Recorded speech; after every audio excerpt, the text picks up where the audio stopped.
A great fighter, like I say, he's not Canelo. Obviously, I'm been in this situation for a long time, and I have the experience.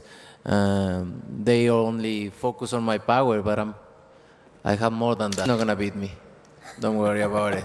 He's not gonna beat me. Don't worry about it.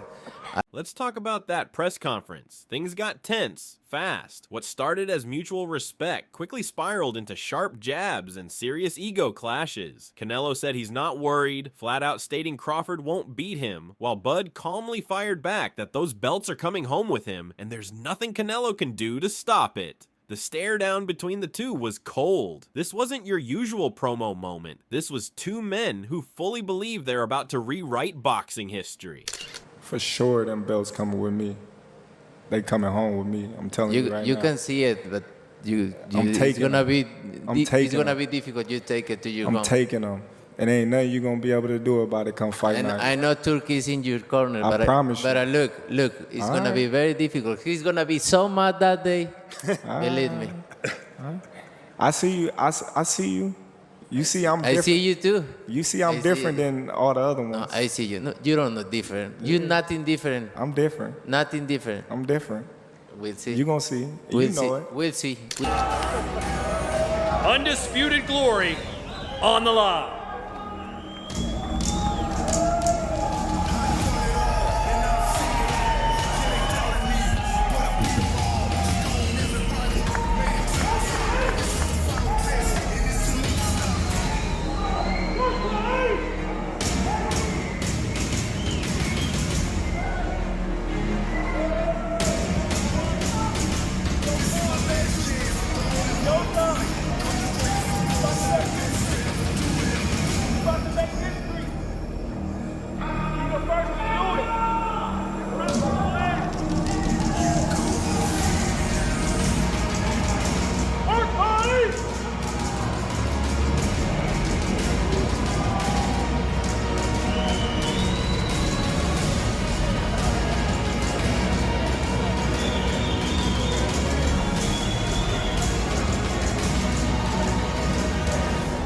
Once in a lifetime, ladies and gentlemen, give it up for Terence "Bud" Crawford and Canelo Alvarez versus Terence Crawford. It's a dream matchup. Power versus precision. Experience versus sheer skill. Let's hear what experts have to say on this. I think Bud gonna cook Canelo. I think he's gonna cook him. I think, Canelo a hell of a fighter, but I think Bud just got all the tools to beat him. You don't think the weight difference? Think about Terence Crawford calling out Canelo. I don't like that fight. Why not? I don't like that fight. It's just too much weight, and he had a close fight with the last guy he fought, Terence, because this guy was big and he was awkward. He was really awkward. He shouldn't have fought that guy. He should have fought a guy that was just come straight at him. The guy was too awkward. He's herky-jerky. Yeah. One of them. Yeah.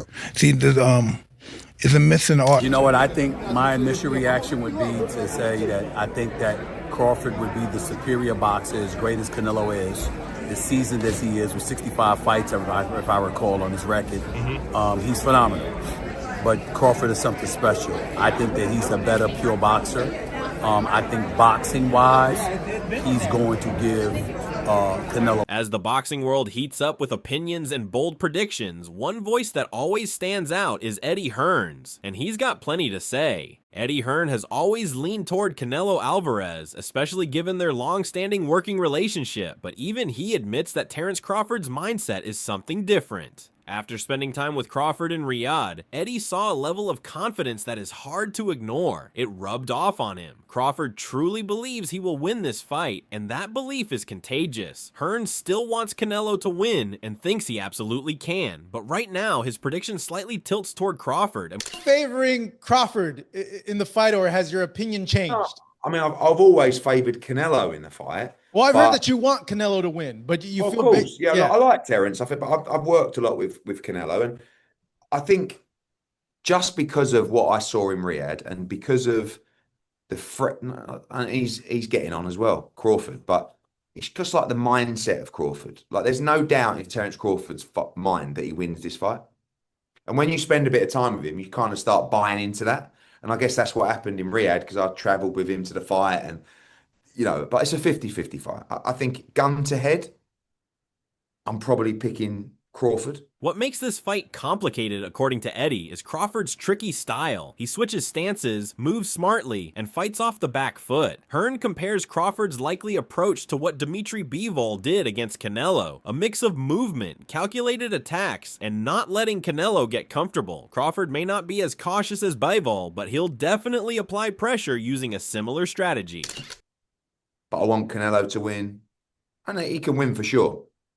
But Terence is going to make it really tricky and awkward for him. And I don't think he's going to like that kind of fight.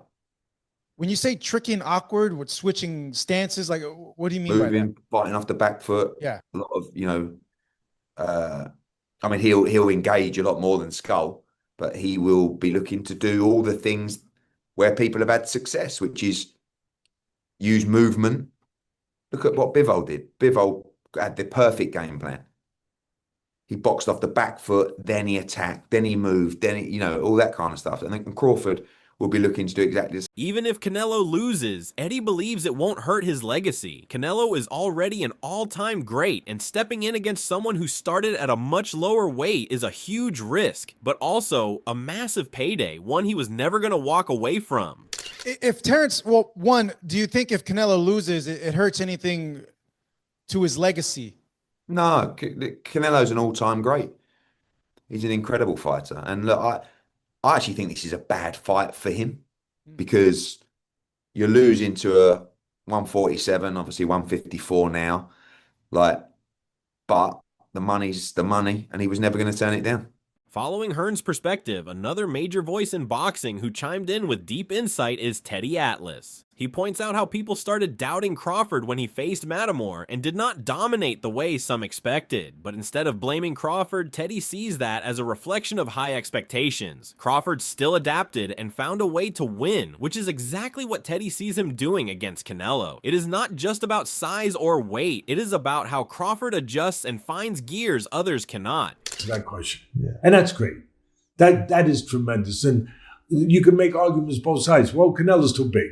He's too big, and, Crawford, as good as he is, he stepped up with Matrimorph, and he struggled a little bit. He won, but it was more competitive we thought. Well, we didn't understand how good Matrimorph was because we underestimated him because he only had 10 pro fights, but he had 300 amateur fights. He was a good, solid fighter, right? And he's on this card, of course, but he was a good, solid fighter. We didn't understand that, so we started to knock down Crawford a little bit because our expectations were so high, and that's wrong. That's wrong. He won. He changed gears. He did what he had to do when he realized the level of this guy in front of him, and he got the win. But for Teddy, one of the biggest arguments in Crawford's favor is his speed and versatility. When people say Canelo is too strong or too heavy, Teddy flips the script. Crawford is faster, more creative, and has more tools in his bag. He compares this to when Manny Pacquiao fought Oscar De La Hoya. Back then, everyone thought Oscar would overpower Manny, but Manny's speed and angles changed everything. Teddy believes something similar could happen here. You reverse who's got the advantage and the disadvantage. Yeah, the size, the power of Canelo, he's got the advantage. Then all of a sudden you go back and you say, wait a minute. The other guy's faster. The other guy's craftier. The other guy has more options. The other guy is slicker. Oh, well, maybe he's got the advantages. Like the first time Pacquiao fought De La Hoya. And I know De La Hoya was having trouble with weight and all that. I get it. And that's fair. But still, I remember I picked that one. Every once in a while I pick one right. I remember that I picked that one where Pacquiao's going to win. And I said, yeah, you're saying that De La Hoya's bigger, he's stronger. He's got the power edge, he's got this edge. But the other guy's quicker. And that's going to be an edge. Even with Canelo's strong resume and history of fighting the best, Teddy sees something different in Crawford. He believes Crawford has instincts that set him apart, that split-second sense of timing, that special ability to read the moment and react before others even realize what happened. These are not things you teach, they are built in. Teddy feels those special instincts might be the difference in a fight like this. But I'm one of the people that thinks Crawford is very, very special. I'm not saying Canelo's not, but I think he's special in a different way. where he's got instincts that not everyone has. Yeah. That it's the timing, it's the instinctual things, the X factors, the intangibles that he has. And I think they're going to show themselves. I really do. In the end, Teddy's prediction is clear. He believes Crawford is uniquely talented and has what it takes to beat a bigger fighter like Canelo. He is excited not just because of the matchup, but because it taps into something bigger, the classic story of David versus Goliath. And he thinks Crawford has the tools to pull it off right in front of our eyes. I can't wait. Yeah. I can't wait. Yeah. I can't wait to see a smaller guy use those intangibles, use those X factors to beat a bigger guy. I always wanted to see David and Goliath live. Yeah. Didn't you? Of course, absolutely. I would as well. Okay, well, get ready to watch it. Yeah, I can't wait. After hearing Hearn's mixed loyalty and Atlas's deep appreciation for Crawford's instincts, Joe Rogan brought his usual no-nonsense take to the table, one that is grounded in pure fight IQ and respect for skill. He did not need to over-explain or compare resumes. His focus was sharp and direct. This fight is about size, power, and whether Crawford can handle it. Joe admitted right away that his biggest concern is whether Crawford will be big enough to handle Canelo's power. That is where the fight could change. He respects Canelo's strength and knows how dangerous he becomes when he walks opponents down. Joe believes that if Crawford cannot keep Canelo off him, it might become a long and painful night. Teddy, a fight I need to get your breakdown on. Canelo Alvarez takes on Terence Crawford in September. We were talking earlier about big weight jumps. This is obviously a massive weight jump for Terence Crawford. Guess for yourself, it's a few months away now, but how do you break down? However, he does not doubt Crawford's talent. He made it clear that he completely buys into everything Crawford says about himself. In a sport where hype often overshadows reality, Rogan sees Crawford as someone who delivers. The way he dismantled Errol Spence, for example, was not just because Spence had past injuries. Joe believes Crawford would have done that to him even years earlier. It's the right fight to break down for this place. Yeah. For Ring. You know why? Because Ring is all about the history of the sport. Yeah. And you guys are bringing out the history of the sport for people that, want to know it and don't know it, or do know it, want to know more about it. Joe highlighted Crawford's smooth style and called him one of the best switch hitters in boxing. Whether Crawford starts in orthodox or southpaw, he knows how to change things up mid-fight and throw off his opponent's timing. Rogan loves how Crawford can switch not just stances, but entire strategies based on what he feels in the moment. That ability, in his eyes, gives Crawford a real shot. And through the history of the sport, has always been one of the greatest questions. Who wins between the real good big man and the real good little man? Or the great big man and the great little man? Who wins?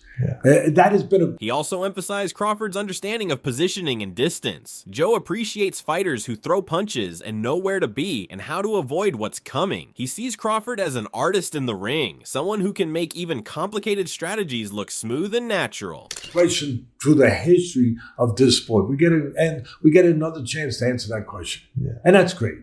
That is tremendous. And you can make arguments both sides. Well, Canelo's too big. He's too big, and, Crawford. Joe's breakdown points to one thing. If Crawford can handle the power and size difference, his skills are absolutely good enough to win. He sees the matchup as a test of grit versus technique, size versus strategy, and while he has concerns, he believes Crawford has the tools to shock the world. As good as he is, he stepped up with Matrimorph, and he struggled a little bit. He won, but it was more competitive than we thought. Well, we didn't understand how good Matrimorph was because we underestimated him, because he only had 10 pro fights, but he had 300 amateur. After Joe Rogan shared his technical concerns and admiration for Crawford's skills, Jim Lampley brought in a more seasoned perspective. Lampley believes Canelo is one of the smartest fighters in the business. He credits Canelo's ability to study and learn from legends like Floyd Mayweather, not just in the ring, but also in how to control the pace of his career. He says Canelo still knows how to give fans action when needed, but his base is counterpunching and defensive mastery. He is not the type to rush recklessly. He waits, times, and lands. Canelo's smart. Absolutely, he's smart. He knows this business as well as anybody.